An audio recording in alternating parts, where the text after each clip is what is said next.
Hey everyone, welcome back to the English Mastery Podcast, brought to you by Zeta.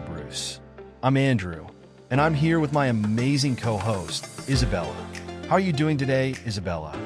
Hi Andrew, I'm doing great, thanks. Excited to be here for another episode. How about you? Feeling good, ready to dive into today's topic. In this episode, we're talking all about life and business. What it's really like, the challenges, the rewards, and how you can grow personally and professionally. Yes, and, as always, we're here to help you improve your English listening skills while we have these interesting conversations. So grab your headphones, sit back, and let's jump in. But before we dive into today's topic, we're going to take a short pause for our channel intro. Stay tuned.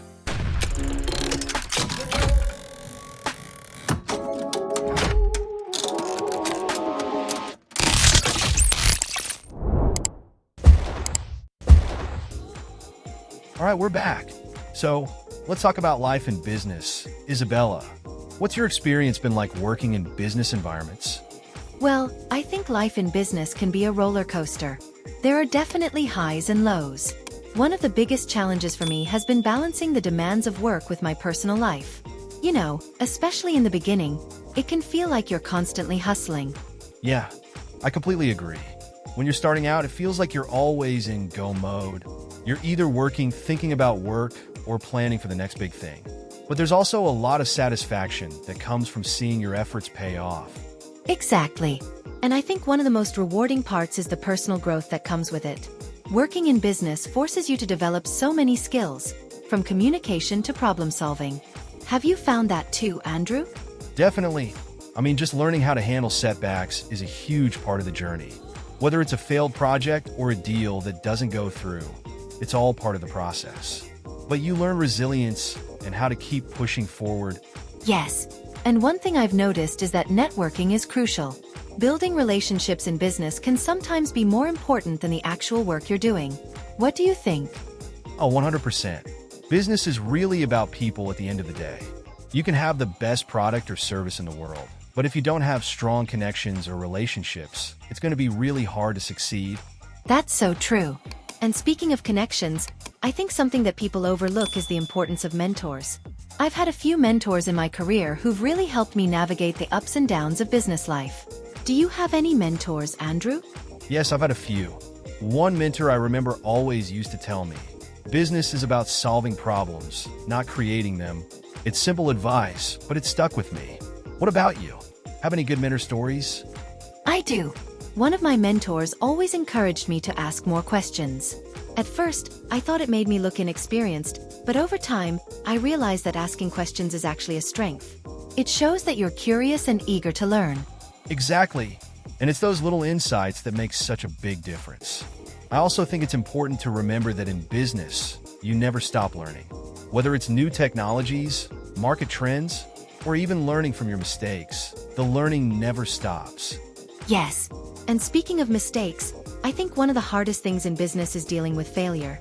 It can be discouraging, but like you said earlier, it builds resilience. Do you have any stories of failure that ended up teaching you something important? Oh, absolutely. I remember once I was leading a project, and everything seemed to be going well until we hit a major roadblock. The whole project was delayed, and we had to go back to square one. It was frustrating, but in the end, I learned the importance of patience and flexibility. Things don't always go according to plan, and that's okay. That's such a great point. Flexibility is key. You can plan everything perfectly, but sometimes unexpected challenges come up, and you have to adapt. I've definitely learned that over the years. And I think that's what separates successful people in business from the rest. The ability to adapt and keep moving forward no matter what. What's been the most unexpected lesson you've learned in your career, Isabella? I think the most unexpected lesson for me has been how much emotional intelligence plays a role in business. You know, it's not just about being smart or knowing your industry. It's about understanding people, how to read the room, and knowing when to listen versus when to speak. Emotional intelligence is huge, especially when managing a team or working in a leadership role. You have to be able to connect with people on a deeper level, not just give orders. Exactly. And I think that's a skill that takes time to develop. It's something you learn by experience, by working with different types of people. Speaking of experience, Isabella, what's one piece of advice you'd give to someone just starting out in business? Something you wish you had known earlier? Great question. I think my advice would be, don't be afraid to take risks. It's easy to play it safe, but real growth happens when you step out of your comfort zone. What about you, Andrew? I'd say, don't be afraid of failure. I know that sounds cliche, but it's true. Every failure is an opportunity to learn and grow. The important thing is to keep going, no matter how tough things get. That's so true. And to all our listeners, if you're just starting out in your business journey, or even if you've been at it for a while, remember, it's a marathon, not a sprint. Success takes time, and it's okay to have setbacks along the way. Exactly. And the most important thing is to enjoy the journey. Don't just focus on the destination. Business can be tough, but it can also be incredibly rewarding if you approach it with the right mindset. Well said, Andrew. And for those of you who are interested in more content like this, make sure to subscribe to our channel and keep up with future episodes. Yes, and who knows, maybe next time we'll even have a guest on the show to give us more insights into the world of business. That's right. But for today, we hope you enjoyed our conversation.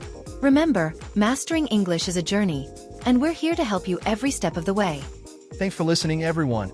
We'll catch you in the next episode of English Mastery. Take care. See you next time.